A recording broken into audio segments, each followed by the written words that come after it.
আগারগাঁওয়ে দ্বিতীয় দিনের মতো সড়কে বিক্ষোভ গণঅভ্যুত্থানে আহতদের, যান চলাচল বন্ধে ভোগান্তি।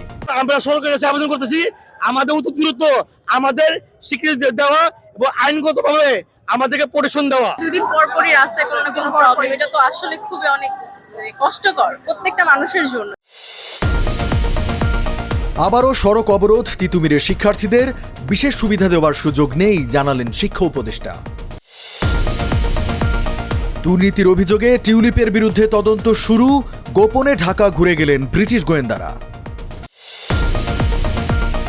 লালগালিচায় খালে নেমে খননের উদ্বোধন 3 উপদেষ্টার, নিরাপত্তার স্বার্থে রাখা হয়েছিল বলছে সিটি কর্পোরেশন। এবং একনেকে 12,532 কোটি টাকার 13 প্রকল্প অনুমোদন, 4,097 কোটি অর্থায়ন সরকারের। আমন্ত্রণ টিভিএস নিউজ অব দ্য ডেতে, সাথে আছে আমি রঞ্জু ইফতেখার। এতক্ষণ দেখছিলেন সংবাদ শিরোনাম, এবারে জানাবো বিস্তারিত। বিদেশি চিকিৎসা, ক্ষতিপূরণ ও রাষ্ট্রীয় স্বীকৃতির দাবিতে আগারগাঁওয়ে দ্বিতীয় দিনের মতো সড়ক অবরোধ করে বিক্ষোভ করেছেন জুলাই গণঅভ্যুত্থানে আহতরা। 2 ফেব্রুয়ারি 11টার দিকে জাতীয় অর্থোপেডিক হাসপাতাল ও পুনর্বাসন প্রতিষ্ঠানের সামনের রাস্তায় অবস্থান নিয়ে বিক্ষোভ করেন তারা। শিশুমেলা থেকে আগারগাঁও রোড ও মিরপুর রোড বন্ধ করে বিক্ষোভ করায় সড়কে তীব্র যানজট দেখা দেয়। তখন গন্তব্যমুখী মানুষ চরম ভোগান্তির শিকার হন। কেন সাধারণ মানুষকে জিম্মি করে দাবি আদায় করতে হবে সেই প্রশ্নও তোলেন তারা। এর আগে 1 ফেব্রুয়ারি সন্ধ্যা 6টার পর থেকেই তারা আগারগাঁওয়ের জাতীয় চক্ষু বিজ্ঞান ইনস্টিটিউট ও হাসপাতাল প্রাঙ্গণে বিক্ষোভ করেন। রাত 11টার দিকে তারা সড়কে নেমে আসেন। এ সময় সিঙ্গাপুর থেকে আসা চিকিৎসক দলের উপর ক্ষোভ প্রকাশ করে বিভিন্ন স্লোগান দিতে দেখা যায় তাদের। আমার 5টা অপারেশন হয়ে গেছে, এখন পর্যন্ত আমরা সুচিকিৎসায় পাই। আমরা সরকারের কাছে আবেদন করতেছি, আমাদের উচিত দূরত্ব, আমাদের স্বীকৃতি দেওয়া এবং আইনগতভাবে আমাদেরকে প্রোটেকশন দেওয়া। দুদিন পর পরই রাস্তায় কোনো না কোনো প্রবলেম, এটা তো আসলে খুবই অনেক কষ্টকর প্রত্যেকটা মানুষের জন্য। সরকারি তিতুমির কলেজকে বিশ্ববিদ্যালয় করার দাবিতে ঢাকার মহাখালীতে কলেজের সামনের সড়ক অবরোধ করে বিক্ষোভ করেছেন শিক্ষার্থীরা। 2 ফেব্রুয়ারি বেলা 12টার দিকে তারা সড়ক অবরোধ করেন। এতে সড়কের উভয় পাশে যান চলাচল বন্ধ হয়ে যায়। গন্তব্যে পৌঁছাতে ভোগান্তির শিকার হন সাধারণ মানুষ। কলেজের সামনে কয়েকজন শিক্ষার্থী আমরণ অনশন কর্মসূচি অব্যাহত রেখেছেন।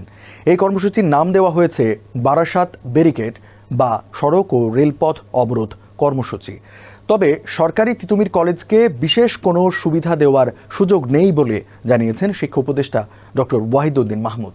তিনি বলেন, দাবির মুখে সরকার আর কোনো বিশ্ববিদ্যালয় স্থাপন করবে না। পরিকল্পনা কমিশনে একনেক বৈঠক শেষে নিজ দপ্তরে সাংবাদিকদের সঙ্গে আলাপকালে তিনি এসব কথা বলেন।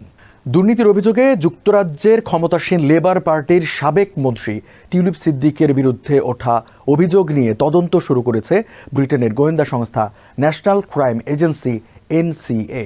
1 ফেব্রুয়ারি ব্রিটিশ সংবাদ মাধ্যম ডেইলি মেইলের প্রতিবেদনে বলা হয়েছে, বাংলাদেশের দুর্নীতি দমন কমিশন দুদকের সঙ্গে ঢাকায় এক গোপন বৈঠকের পর ব্রিটিশ কর্তৃপক্ষ এই সিদ্ধান্ত নিয়েছে। ডেইলি মেইল বলছে, যুক্তরাজ্যের গোয়েন্দারা বাংলাদেশে এসে দুর্নীতি বিরোধী তদন্তকারীদের সঙ্গে একটি গোপন বৈঠক করেছে। ওই বৈঠকে ব্রিটিশ গোয়েন্দাদের রূপপুর পারমাণবিক বিদ্যুৎ কেন্দ্রে টিউলিপের দুর্নীতি নিয়ে নতুন তথ্য প্রমাণ দেওয়া হয়। গত মাসে ঢাকায় অনুষ্ঠিত বৈঠকে NCA কর্মকর্তাদের জানানো হয়, টিউলিপ সিদ্দিকের বিরুদ্ধে নতুন প্রমাণ সংগ্রহ করেছে বাংলাদেশি কর্তৃপক্ষ। বাংলাদেশের ক্ষমতাচ্যুত প্রধানমন্ত্রী শেখ হাসিনার 2 ঘনিষ্ঠ ব্যক্তির কাছ থেকে লন্ডনে 2টি ফ্ল্যাট উপহার পাওয়ার অভিযোগ ওঠার পর এরই মধ্যে মন্ত্রী পদ থেকে পদত্যাগ করেছেন টিউলিপ সিদ্দিক। লালগালিচায় খালে নেমে ভাসমান স্কেভেটরে উঠে খাল খননের উদ্বোধন করেছেন বর্তমান সরকারের 3 উপদেষ্টা। 2 ফেব্রুয়ারি রাজধানীর মিরপুর 13-তে ঢাকা উত্তর ও ঢাকা দক্ষিণ সিটির 6টি খাল সংস্কার কার্যক্রমের উদ্বোধনী অনুষ্ঠানে এই দৃশ্য দেখা যায়। এই ঘটনার ছবি ভাইরাল হয়েছে সামাজিক যোগাযোগ মাধ্যমে। অনুষ্ঠানে উপস্থিত ছিলেন পরিবেশ, বন ও জলবায়ু পরিবর্তন এবং পানি সম্পদ উপদেষ্টা সৈয়দা রিজওয়ানা হাসান, গৃহায়ন ও গণপূর্ত এবং শিল্প উপদেষ্টা আদিলুর রহমান খান এবং স্থানীয় সরকার, পল্লী উন্নয়ন ও সমবায় এবং যুব ও ক্রীড়া উপদেষ্টা আসিফ মাহমুদ সজীব ভূঁইয়া। পরে এ বিষয়ে ব্যাখ্যা দিয়েছে ঢাকা উত্তর সিটি কর্পোরেশন। জনসংযোগ কর্মকর্তা মকবুল হোসেনের স্বাক্ষরে পাঠানো প্রেস নোটে বলা হয়, এক্সকেভেটরে ওঠার রাস্তাটি অনেক ঢালু ও কাদামাটির এবং এক্সকেভেটরের মেঝেটি পিচ্ছিল। এ কারণে অতিথিদের নিরাপদ যাতায়াত নিশ্চিত করার জন্য এবং চলাচল এলাকা দৃষ্টিগ্রাহ্য করতে একটি লাল রঙের কার্পেটের মতো ম্যাট ব্যবহার করা হয়েছে। 12,532 কোটি টাকার 13 প্রকল্প অনুমোদন দিয়েছে জাতীয় অর্থনৈতিক পরিষদের নির্বাহী কমিটি একনেক। 2 ফেব্রুয়ারি পরিকল্পনা কমিশন চত্বরে এনইসি সম্মেলন কক্ষে প্রধান উপদেষ্টা ও একনেকের চেয়ারপারসন ডক্টর মোহাম্মদ ইউনুসের সভাপতিত্বে অনুষ্ঠিত একনেকের সভায় এই অনুমোদন দেওয়া হয়। সভা শেষে পরিকল্পনা উপদেষ্টা ডক্টর ওয়াহিদউদ্দিন মাহমুদ বলেন, একনেক সভায় 12,532 কোটি 28 লাখ টাকা ব্যয়ে সম্মিলিত 13টি প্রকল্প অনুমোদন দেওয়া হয়েছে। এর মধ্যে সরকারি অর্থায়ন 4,097 কোটি 23 লাখ টাকা, প্রকল্প ঋণ 7,328 কোটি 95 লাখ ও সংস্থা নিজস্ব অর্থায়ন 1,106 কোটি 10 লাখ টাকা।